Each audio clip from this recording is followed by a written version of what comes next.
நம்ம பார்க்க போகிறது என்னென்னு பார்த்தீங்கன்னா பேஜ் வியூ அப்படின்னு சொல்லி ஒன்று இருக்கும். இது ஒன்றும் கிடையாது, லிஸ்ட் வியூ, பேஜ் வியூ, அதுபோக வந்துட்டு நிறைய வியூஸ் நம்ம வந்துட்டு க்ரியேட் பண்ணலாம். அந்த வியூஸ்குள்ளே வந்துட்டு நிறைய சில்ட்ரன்ஸ் அது ஹேண்டில் பண்ணும். இந்த சில்ட்ரன்ஸில் வந்துட்டு நமக்கு தேவையான நிறைய விஜெட்ஸ் வந்துட்டு இண்டிவிஜுவல் சில்ட்ரன்ஸாக நம்ம ஹைட் வித் ஒரு காலம் இந்த மாதிரி அலைன் பண்ணியோ ரேப் பண்ணியோ செட் பண்ணி யூஐ டிசைன் பண்ணுவோம். சேம் அதே மாதிரி தான் பேஜ் அப்படின்னு சொல்லி நம்மக்கிட்ட ஒன்று இருக்குது. இது கிட்டத்தட்ட லைக் எதோட கம்பேர் பண்ணலான்னு பார்த்தோம்னா ஃப்ராக்மெண்ட்ஸோட கம்பேர் பண்ணுற மாதிரி தான் இருக்கும். ஓகே, இந்த பேஜ் வியூ அப்படின்றதில் நம்ம ஒரு சில பேஜஸ் க்ரியேட் பண்ணுவோம். இதுலேயே வந்துட்டு அனிமேஷன்ஸ், அந்த பேஜ் ட்ரான்ஸ்லேஷன் ஆகிறப்போ வந்துட்டு அனிமேஷன் செட் பண்ணுறதுனாலும் பண்ணலாம். ட்ரான்ஸ்ஃபார்ம் அப்படின்னு சொல்லிட்டு நம்மகிட்ட ஒரு விஜெட் இருக்குது, அந்த விஜெட் கூட யூஸ் பண்ணலாம். அதிலே வந்துட்டு மேட்ரிக்ஸ் செட் பண்ணி நம்ம ஒவ்வொரு ஸ்க்ரோலுக்கு ஏற்ற மாதிரி அனிமேஷன் செட் பண்ணாலும் பண்ணலாம். ஸோ அனிமேஷன்ஸ் நம்ம ஏற்கனவே பார்த்துருக்கோம். அதை வேணால் இதோட மெர்ஜ் பண்ணி பார்க்குறப்போ உங்களுக்கு இன்னும் நல்ல பெட்டராக அவுட்புட் கிடைக்கும். இப்போ பேஜ் வியூ அப்படின்றத எப்படி க்ரியேட் பண்ணலாம், எப்படி யூஸ் பண்ணலாம் அப்படின்றத சும்மா பார்க்கலாம். பேஜ் வியூ ஓகேங்களா. இந்த பேஜ் வியூக்குள்ளே நமக்கு என்னென்ன கொடுக்குறாங்க அப்படின்னு பார்ப்போம்.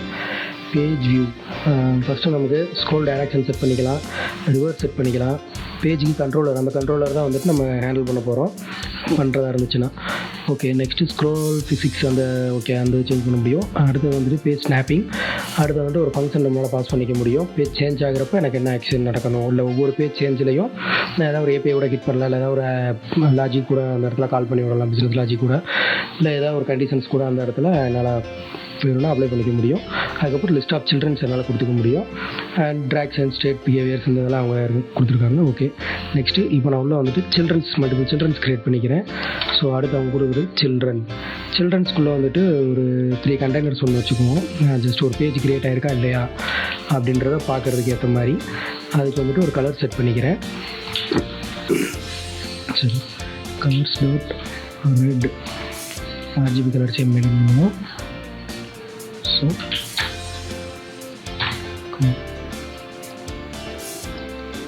ஓகே 2 3 3 பேஜஸ் நான் க்ரியேட் பண்ணியிருக்கேன். 3 கலர்ஸ் சேஞ்ச் பண்ணிக்கலாம். Green blue, red green blue அப்படின்னு சொல்லி கலர் சேஞ்ச் பண்ணிக்கிறோம். ஸோ 3 பேஜஸ் நம்ம க்ரியேட் ஆகிருக்கு.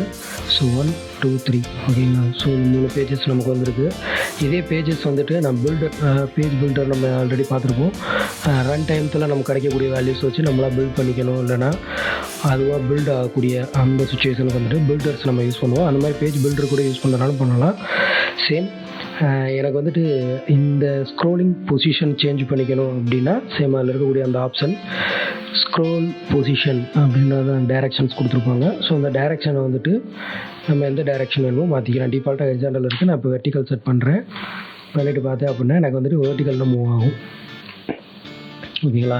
ஸோ இந்த மாதிரி பேஜஸ் எனக்கு எங்கே தேவைப்படுது, இன்ட்ரோ பேஜஸ் காட்டலாம், இல்லைனா வெல்கம் பேஜஸில் வந்துட்டு ஏதாவது ஸ்லைட் நீங்கள் காட்ட விரும்பலாம். அப்படி இல்லைன்னா ஏதாவது உள்ள ஆப்குள்ளேயே நமக்கு தேவையான ஏதாவது ஒரு இடத்துல இந்த மாதிரி பேஜஸ் உங்களுக்கு தேவைப்படலாம். இதிலே வந்துட்டு பேஜஸ் டாட் கஸ்டம்னு ஒன்று இருக்கும். கஸ்டம் பேஜஸில் வந்துட்டு நான் சொன்ன மாதிரி ட்ரான்சிஷன், அனிமேஷன்ஸ் இந்த மாதிரி எதாவது நம்ம வச்சுக்கலாம். இல்லை பார், டைல் பார்லேருந்து எல்லாமே நம்ம செட் பண்ணாலும் பண்ணிக்கலாம். கஸ்டமாக உங்களுக்கு என்னென்ன தேவைப்படுமோ அந்த மாதிரி என்னென்னாலும் நம்ம கஸ்டமைஸாக பண்ணிக்கலாம். ஸோ இந்த பேஜ் வியூ அப்படின்றது உங்களுக்கு கொஞ்சம் ஓரளவுக்கு யூஸ்ஃபுல்லாக இருக்கும்னு நினைக்கிறேன். நெக்ஸ்ட் பார்த்தீங்கன்னா இப்போ எனக்கு வந்துட்டு 3-4 பேஜஸ் இருக்குது. பொதுவாக அந்த பேஜ் வியூ நம்ம யூஸ் பண்ணுறது ஏற்கனவே இருக்குன்னு பார்த்தோம். மல்டிபிள் டிசைன்ஸ் எலமெண்ட்ஸ் வச்சுட்டு நம்ம பேஜஸ் தான் டிசைன் பண்ணிடுவோம். மல்டிபிள் பேஜஸ் வரப்போ நான் என்ன ஹேண்டில் பண்ணுறதுக்கு எப்படி அப்படின்னு கேட்குறப்ப நம்ம டேப் வியூ இந்த மாதிரி நிறைய வியூஸ் இருந்தாலும் பேஜ் வியூவும் நமக்கு ஒரு ஒன் ஆஃப் த வியூ தான். ஸோ இதே வியூவில் வந்துட்டு எனக்கு இனிஷியல் பேஜ் நான் ஒன்று செட் பண்ணுவேன். எனக்கு டிஃபால்ட்டாக வந்துட்டு இப்போ இந்த க்ரீன் கலர் தான் நிற்கணும், நான் அதுக்கப்புறம் தான் ஸ்வைப் பண்ணி ரெட்டுக்கோ ப்ளூக்கோ போவேன். ஆனால் இதை வந்துட்டு என்னால் ஃபஸ்ட்டு ஸ்க்ரீனாக வைக்க முடியாது, செகண்ட் ஸ்க்ரீனாக தான் இருக்கும். ஆனால் டிஃபால்ட்டாக இதில் தான் லோட் ஆகணும் அப்படின்ற ஒரு கட்டாயம் நமக்கு வருது. அப்படின்னா அந்த மாதிரி நேரத்தில் வந்துட்டு நம்ம பேஜ் கண்ட்ரோலர் யூஸ் பண்ணலாம்.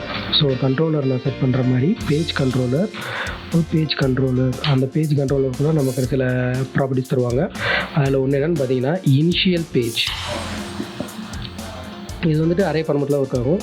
ஸோ 0 1 2 3 இந்த மெத்தடில் தான் நமக்கு ஒர்க் ஆகும். நமக்கு வந்துட்டு ஃபஸ்ட்டு அப்படின்னு வர்றப்போ வந்துட்டு இது 0 இது 1 இது 2 இருக்கும். ஸோ நமக்கு வந்துட்டு இந்த க்ரீன் வேணும்னு சொல்லியிருந்தனால 1 அப்படின்னு சொல்லி செட் பண்ணியிருக்கேன். நெக்ஸ்ட் என்னென்னு பார்த்தீங்கன்னா அந்த கண்ட்ரோலரை வந்துட்டு இதுக்கு நம்ம அசைன் பண்ணணும். ஸோ கண்ட்ரோலர் வந்துட்டு நம்ம க்ரியேட் பண்ணியிருக்கல இந்த கண்ட்ரோலர் அப்படின்னு சொல்லி அசைன் பண்ணிடுவோம்.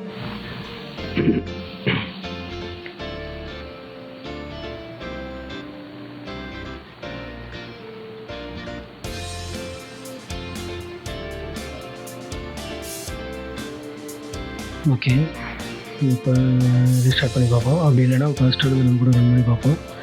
இந்த இனிஷியல் பேஜ் அப்படின்றது வந்துட்டு ஸ்டார்ட் அப்பில் வந்துட்டு நமக்கு லோட் ஆகி வந்திருக்கும், கரெக்டுங்களா?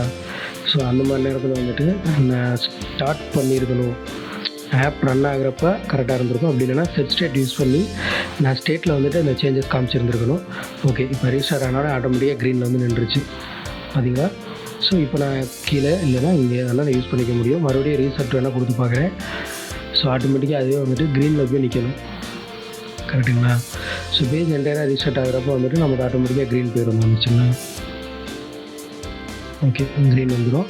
ஸோ இப்போ நான் வழக்கம் போல் வந்துட்டு ப்ளூ ஆர் நீங்கள் கீழே எழுதுனா ரெட் வந்துடும். ஸோ இந்த வெர்டிகல் பொசிஷன் சேஞ்ச் பண்ணி யூஸ் பண்ணிக்கலாம்.